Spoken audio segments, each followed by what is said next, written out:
Have you ever found yourself asking, how could someone who says they love me be the one causing me the most pain? It's confusing, it's heartbreaking, and it feels like love has betrayed you. But here's the truth most people never talk about. The deepest pain doesn't come from strangers. It comes from closeness. From the people who've seen your heart, held your fears, and know where your soft spots are.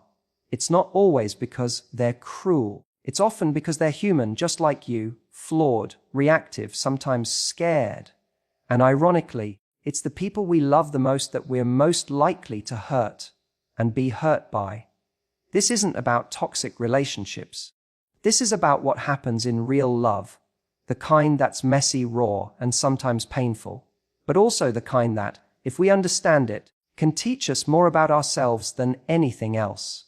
So let's talk about it. This is why the one who loves you can also hurt you the most, and what to do with that pain so it doesn't break you, but builds something stronger. When someone loves you deeply, they naturally become a central figure in your life. They see parts of you no one else sees. You let them in. You tell them your fears, your past, your insecurities. You trust them with your heart. And it's in that very trust, in that intimacy, that the potential for pain is born. We don't get devastated by people we don't care about. If a stranger is rude to you, it might ruin your afternoon. But if your partner, someone who knows your soft spots, says something in a moment of frustration that hits where it hurts most, it can stay with you for weeks. The truth is, the closer someone gets to you emotionally, the more power they have to affect you. And this is what makes love so beautiful and so terrifying, because when we allow someone into our lives, we are silently handing them a kind of emotional weapon. Not intentionally, of course, but we give them access. We show them the map of our soul, and if they're not careful, even a casual misstep can feel like betrayal. Sometimes it's not even the big things that hurt the most. It's the little things, the missed call when you really needed them, the dismissive comment that brushed over something important to you, the way they looked away instead of holding your gaze when you felt vulnerable. These things don't cut deep because they're dramatic. They cut deep because they come from someone who knows better. Or at least, you believed they did. There's a unique kind of pain that comes from being hurt by someone you've given your heart to. Not because they're trying to be cruel, but because love makes you emotionally naked. There's no armor in real love. There's no pretending not to care. So when something goes wrong, when they mess up, it doesn't just sting, it disorients you. You question whether the love is real, whether you're safe, whether you are foolish to believe in it. And then there's the layer of disappointment. Because we expect more from people we love, we hold them to a higher standard, not out of entitlement, but out of hope. We want them to be the exception. We want to believe that with them, we're finally seen, finally understood. So when they let us down, it isn't just the hurt, it's the heartbreak of realizing they're human too, that they can be careless, reactive, or unaware, that they can, unintentionally, become the source of the very pain they promised to protect us from. But this doesn't mean love is doomed to hurt us. It just means that love involves risk. Emotional proximity comes with consequences. You can't have deep connection without vulnerability, and you can't have vulnerability without the possibility of pain. This is the emotional paradox of love. The very thing that brings us joy can also bring us pain, not because love is wrong, but because people are imperfect. The important thing is not to shut down or become guarded, but to understand this truth and learn how to navigate it. Hurt in love isn't always a sign something is broken. Sometimes it's a sign that something needs attention, that a boundary has to be reset, that communication needs to deepen, that healing from past wounds is still in progress. Because when we realize that pain isn't always the enemy, it can become a tool for building stronger, more conscious, and more compassionate relationships. We often believe that the hurt we feel in relationships is caused by what someone did or didn't do. But more often than not, it's not just the action, it's the expectation we placed on that person before they even acted. In love, expectations are quiet, invisible forces that shape how we interpret everything. We expect our partner to know what we need, to show up in a certain way, to meet unspoken emotional standards. And when they fall short, not even intentionally, it can feel like a betrayal because we've already constructed a story in our minds about how they should behave. Think about how many arguments don't actually start with what happened. They start with what someone thought was supposed to happen. You expected them to call when they got home. You expected them to remember a date that mattered to you. You expected them to pick up on your mood without you having to say anything. And when they didn't, it wasn't just disappointing. It hurt. But the question is, did they actually break a promise, or did they just not meet an expectation you never voiced? Expectations are tricky because in love, they often come from a deep emotional place. They're not just about logic. They're about what we associate with love. If we grew up feeling that love meant someone pays attention to your needs before you say them, then when a partner doesn't do that, it doesn't feel like a neutral mistake. It feels like a lack of love. You don't just get frustrated, you feel rejected, unseen, not prioritized. And this is where the pain starts to form, not in the actual event, but in the meaning we attach to it. We also tend to romanticize love in a way that makes disappointment inevitable. We imagine that the right person will instinctively know how to support us, never let us down, always be emotionally available. But no one, no matter how much they love you, can fulfill every single emotional expectation you carry, especially the ones you haven't clearly expressed. And because expectations are so often silent, we walk around feeling disappointed and hurt, without ever realizing we set the bar in a place the other person didn't even know existed. The people closest to us hurt us the most because we hold them to the highest standard. And ironically, we often don't extend them the grace we offer strangers. If a coworker forgets your birthday, you might shrug it off. But if your partner forgets, it feels personal. If your friend takes a few hours to text back, you get over it. But if it's someone you love, suddenly it feels like neglect. We interpret their actions, or inactions, through a lens shaped by how much we've invested in them emotionally. That investment creates a silent contract in our minds. Because I love you and give you so much, I expect you to never let me down. But the truth is, people will let you down, not because they don't care, but because they're human. They're busy. They miss cues. They make mistakes. And unless those mistakes are rooted in genuine disrespect or disregard, most of the pain isn't about their intention. It's about our interpretation. If we want to suffer less in love, we have to get honest about our expectations. We have to ask ourselves, did I clearly express what I needed? Or did I just assume they should know? Am I expecting them to fill a role no one can consistently fill? Am I punishing them for not meeting a standard I haven't even articulated? Love doesn't mean someone will never hurt you, but a lot of the hurt can be softened or even prevented when we stop expecting perfection and start communicating clearly. When we trade silent disappointment for open dialogue, and when we realize that even in deep love, the only way to meet each other's needs is by being real, not ideal. When we first fall in love with someone, we often show up as our best selves. We're patient, thoughtful, generous with our words, and careful with our tone. We make an effort to listen, to understand, and to protect the other person's feelings. But as time passes, and we grow more comfortable, something subtle begins to happen. The very closeness that once made us kind and considerate can begin to make us careless. We stop being intentional. We stop filtering our reactions. And in the process, we sometimes end up treating the person we love with less courtesy than we'd give a stranger. It's not always malicious. It's not usually intentional. But when someone becomes familiar, when they become part of your everyday life, you stop trying as hard. You don't bite your tongue the way you would with a colleague. You don't hold back your irritation the way you would in public. You don't worry as much about how your words land, because on some level, you assume the relationship is solid enough to absorb the blow. That assumption is dangerous. We tend to believe that love means we don't have to be on our best behavior all the time. And to some degree, that's true. Love should be a space where you can be real, where you don't have to perform. But there's a fine line between authenticity and emotional laziness, between honesty and being unkind. And when we stop treating our partner with the same respect we give people we barely know, we create little tears in the fabric of trust. Ironically, the people we love the most are the ones we often speak to the harshest.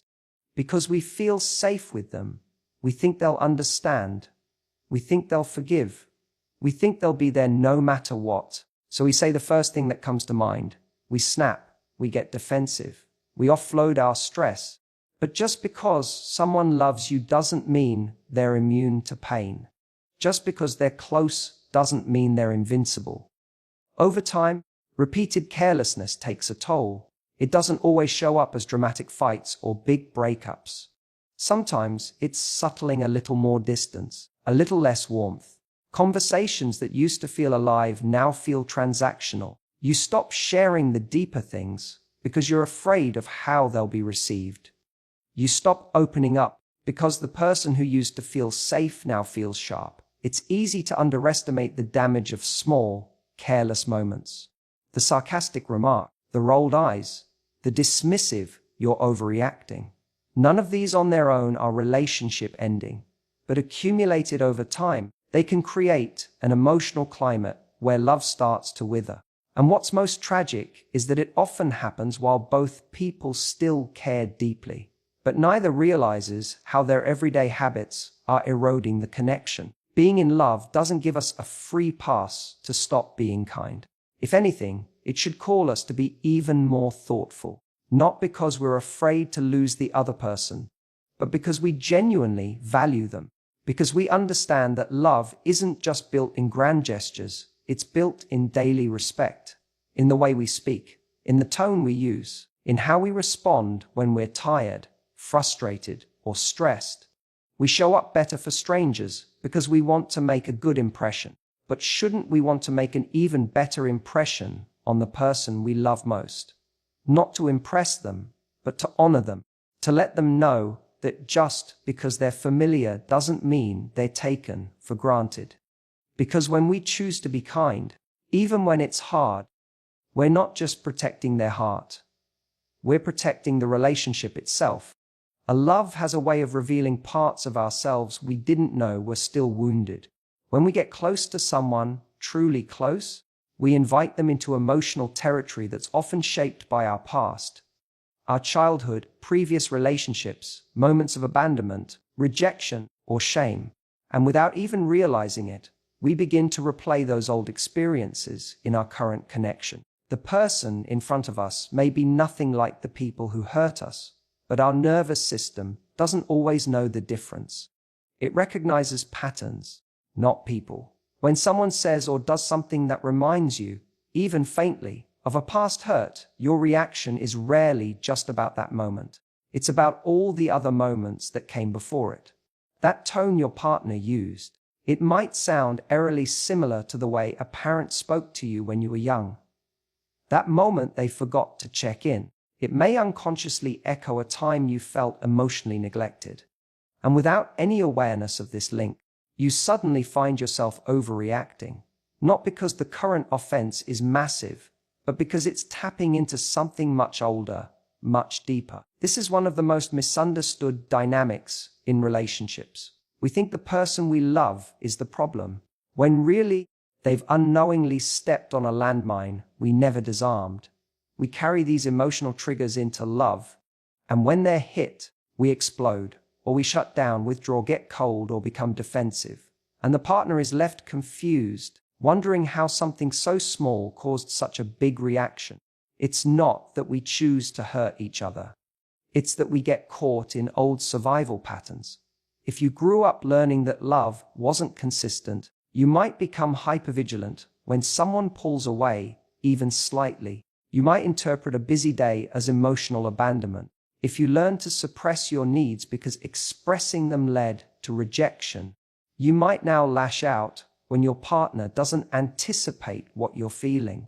These aren't conscious choices, they're reflexes formed in response to past pain. The tragedy is that the person you're with may genuinely care about you. They may be trying their best. But if they're being held responsible for wounds they didn't create, the relationship becomes a battlefield rather than a safe haven. And the more this happens, the more both people feel unseen and misunderstood.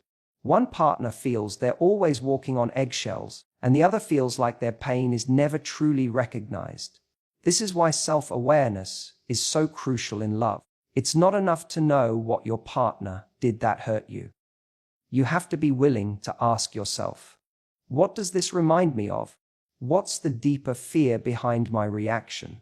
When you start doing that, you begin to separate your current relationship from your history. You stop projecting old pain onto a new person. You start having adult conversations instead of childlike reactions. Healing in a relationship doesn't mean never getting triggered. It means learning how to recognize your triggers, own them, and communicate them without blame. It means saying, when that happened, it brought up an old fear I've carried for a long time. Instead of, you always make me feel this way. That shift is powerful. It turns conflict into connection. It allows your partner to truly see you, and more importantly, it gives you a chance to see yourself. Ultimately, intimacy isn't just about knowing someone else. It's about allowing someone else to know you, wounds and all. And when you start showing up with that kind of honesty and vulnerability, you give the relationship a real chance. Not just to survive, but to become a space where both of you can heal and grow. In relationships, one of the most common sources of pain isn't what's said, but what's not said. When needs go unspoken, they don't disappear, they build up. Over time, that build-up turns into frustration, resentment, distance, or even emotional explosions that seem to come out of nowhere. Most people don't enter a relationship trying to hurt their partner. The problem is, we were never really taught how to communicate what we feel, what we need, or what we fear in a way that leads to deeper connection instead of conflict. Instead, we rely on assumptions. We assume our partner should just know what we need. We assume if they loved us enough, they'd pick up on our body language, our moods, our silence. But the truth is, even someone who loves you deeply cannot read your mind. They might be intuitive, but they're not you. They haven't lived your experiences. They don't hear the same inner dialogue you do. So when you expect them to needs you've never clearly communicated, you're setting both of you up for disappointment. And when those needs aren't met, whether it's the need to feel heard, appreciated, supported, desired, it doesn't just feel like a small miss. It starts to feel like rejection. That pain gets internalized, and instead of saying, "Hey, I've been feeling unseen lately," we say nothing. Or worse, we start acting out. We become passive-aggressive, distant, snappy, or overly critical. We don't say, "I need more affection from you." Instead, we say, "You never make me feel special anymore." One is vulnerable and constructive. The other is hurtful and creates defensiveness. Communication breakdown is rarely about big blow-ups. It's usually about the slow erosion of emotional safety. When one or both people no longer feel like they can say what's really going on without being met with judgment, dismissal, or conflict. So we shut down, we protect ourselves, but protection turns into disconnection. And before we know it, we're in a relationship where we're technically together, but emotionally miles apart. The hardest part about this is that many people genuinely don't know how to express what they need because they've never been encouraged to do so. Maybe in past relationships or growing up, they were told their needs were too much, too sensitive, too demanding. So now, instead of asking directly, they hint, they hoped. And when that doesn't work, they lash out. The result, the other person feels attacked, confused, or not good enough. When really, all that's happening is a lack of clear emotional communication. Learning to express your needs is a skill, and it's one of the most loving things you can do in a relationship. Not just for yourself, but for your partner. Because when you share honestly, You give them a chance to show up for you in the way you need. You're not making them guess. You're not turning your pain into punishment. You're saying, "This matters to me, and I trust you enough to be honest about it." Of course, this takes courage.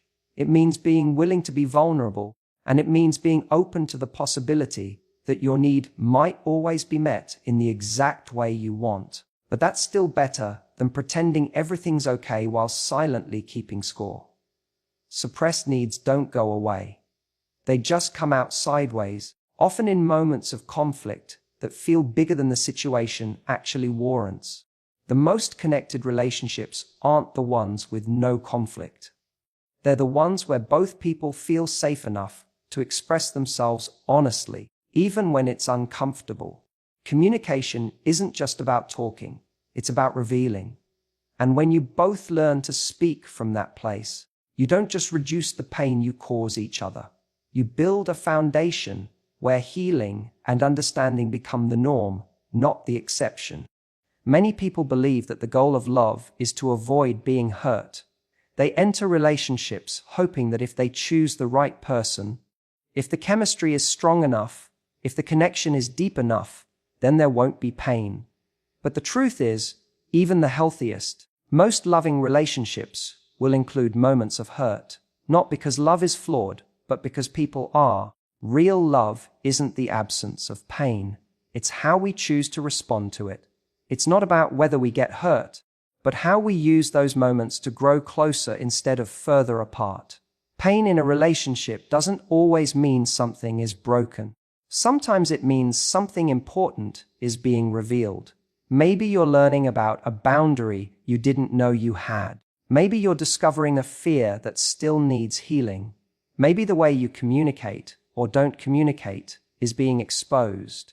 Love has a way of bringing all that to the surface, not to shame you, but to show you where the work is. And if both people are willing to engage with that process, the relationship becomes a powerful space for transformation. This doesn't mean you should stay in relationships where the pain is constant or caused by neglect, manipulation, or abuse.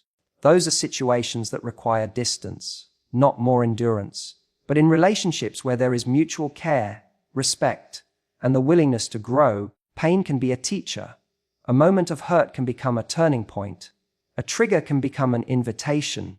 A fight can become a doorway into deeper understanding, if you both choose to walk through it together. So many couples think they're failing when they have conflict. But conflict isn't a sign that love is weak. It's a sign that two different people are bumping into each other's realities. You bring your history, your fears, your patterns. They bring theirs. And it's in those moments of friction that you get to decide whether you'll repeat your old patterns or create something new together. Whether you'll retreat into ego or lean into empathy. Most people were never shown how to repair after pain. They were taught to shut down, to win the argument, to avoid vulnerability. But true intimacy comes from the opposite. It comes from the apology that says, "I see how I hurt you, and I want to do better." It comes from the partner who says, "That triggered something in me. I'm still working on it, but I want you to understand why I reacted that way." It comes from the mutual understanding that you're not here to be perfect, but to be honest, kind, and willing. In that kind of relationship, pain stops being something you fear and starts being something you face together. You stop seeing it as a threat and start seeing it as a signal. Something that's asking for attention, care, and clarity. You don't have to fear every fight, every bad day, or every emotional moment, because you know that both of you are committed to repair, to listening, to learning. That's what makes love resilient. It's easy to love when everything's going well, but real love is tested in the moments when things don't go as planned, when someone says the wrong thing, when an old wound reappears, when one of you feels disconnected. Those aren't signs that the relationship is doomed. They're opportunities. Because when you can move through those moments with grace and growth, you don't just recover, you strengthen your bond. You deepen trust. You show each other that love isn't just about joy and comfort, it's about showing up, even when it's hard. So no, the goal isn't to avoid pain completely. That's not realistic. The goal is to build something strong enough, honest enough, and caring enough to hold the pain when it comes, and to let it shape you into better partners, not bitter ones. So, what do we do with all of this? We stop chasing the illusion that love means never getting hurt, and instead, we start leaning into the truth that love, real love, isn't about perfection, mind reading, or always getting it right. It's about how we show up after the hurt, how we repair, how we grow, how we choose each other again, not because it's easy, but because it's worth it. The people we love the most will hurt us, not because they don't care, but because they matter. And when someone matters, everything they do echoes louder. But in that space, where pain and closeness collide, is also where some of the most powerful transformation can happen. If we're willing to communicate, to stay open, and to take responsibility for our part, love stops being a fantasy and becomes something far more meaningful, a partnership rooted in truth, healing, and depth. So if you've been hurt by someone you love, ask yourself, can this be a moment of clarity, not collapse? Can this be a chance to understand each other better, not pull further apart? Because love isn't proven in the moments where everything is perfect. It's proven in the moments where it's not. And you choose to keep growing anyway. That's the kind of love that lasts. That's the kind of love worth fighting for. And that's the kind of love we all deserve.